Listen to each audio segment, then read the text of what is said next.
Hello আমার প্রিয় ছাত্রছাত্রী বন্ধুরা, আমি তোমাদের অমিতাভ স্যার। সবাইকে আমার YouTube channel practical and theory ক্লাসরুমে স্বাগত জানাচ্ছি। আজকে আমরা ছোটখাটো একটা ছেলে খেলা করব। আজকেও দেখো বেশ কিছু রং বেরঙের কেমিক্যালস আমি রেডি করে রেখেছি এবং সেগুলোকে এই কন্টেনারে ঢালবো এবং দেখব কি কালার চেঞ্জ হয়। তো প্রথমে আমি এই মেটেরিয়ালটা দিয়ে শুরু করি। এটা আমি কন্টেনারে প্রথমে ঢেলে দিলাম। হালকা একটা কালার দেখতে পাচ্ছ। তার মধ্যে ধরো এই মেটেরিয়ালটা ঢালছি।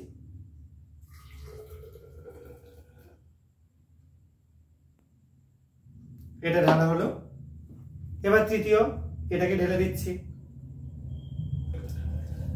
এটা ঢালবার পর সলিউশনটার লেভেলটা আরো একটু বেড়ে গেল। এরপর চতুর্থ যে আমরা সলিউশনটা তৈরি করব সেটার মধ্যে ঢালবো কোনটা, তারপরে যেটা রয়েছে সেই মেটেরিয়ালটা। দেখো সবুজ বর্ণের একটা সুন্দর মেটেরিয়াল রয়েছে, দারুণ সুন্দর দেখতে এই মেটেরিয়ালটা এর মধ্যে এবার ঢালছি।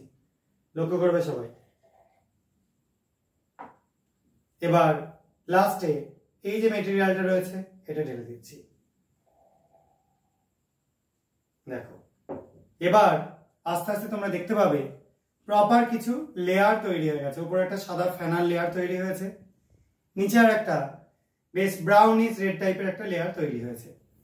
এবার আমরা খুব সামান্য HCl বা হাইড্রোক্লোরিক অ্যাসিড এই মিডিয়ামের মধ্যে যোগ করব।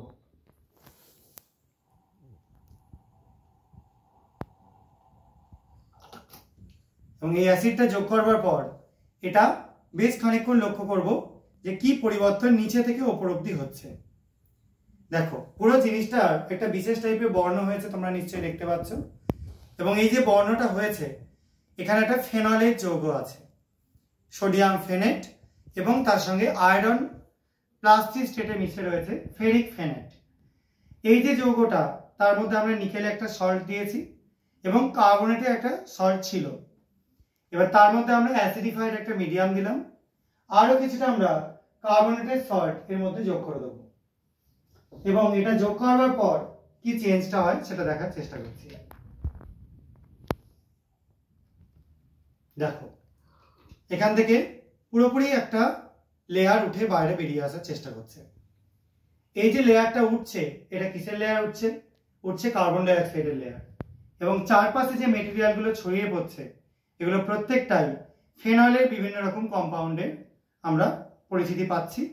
এবং এখনো পর্যন্ত কন্টিনিউ কিন্তু বাবলস উঠতে থাকছে এবং এই যে লেয়ারটা আস্তে আস্তে এখানে পড়তেই থাকবে যতক্ষণ না পর্যন্ত এর পুরোটা একদম ড্যামেজ না হয়ে যায়। এবং দেখতে পাওয়া যাবে এটা আস্তে আস্তে একটু হালকা কালারের একটা সলিউশনে পরিণত হয়ে যাবে। এই লেয়ারের যে পরীক্ষাটা হচ্ছে এখানে আমরা কার্বন ডাই অক্সাইডের বাবলস, তার সাথে দেখো একটু কালচে টাইপের একটা মেটেরিয়াল তৈরি হচ্ছে। এটা হচ্ছে কিন্তু ফেনল। ঠিক আছে, ফেনলটা সোডিয়াম ফেনেট ফর্মে ছিল অথবা ফেরিক ফেনেট ফর্মে ছিল, সেখান থেকে আস্তে আস্তে এটা সরে যাচ্ছে বা শিফট হয়ে যাচ্ছে, যার জন্য কিন্তু আমরা এই বাবলসটা দেখতে পাচ্ছি। ঠিক আছে, এটাও খুব সুন্দর একটা স্যাটিসফাইং ভিডিও, যেখানে খুব সুন্দর আমরা ফ্যানার একদম স্রোত দেখতে পাচ্ছি এবং চারপাশে পুরো মেটেরিয়ালে এরকম জিনিসে ভর্তি হয়ে গেছে। তো এরকম ভিডিও যদি তোমাদের ভালো লেগে থাকে তাহলে চ্যানেলটা সাবস্ক্রাইব করবে এবং ভিডিওটাকে লাইক করবে, শেয়ার করবে বন্ধুদের মধ্যে। আজকের মতো এটুকুনি। সবাই খুব ভালো থাকবে, সাবধানে থাকবে। বাই।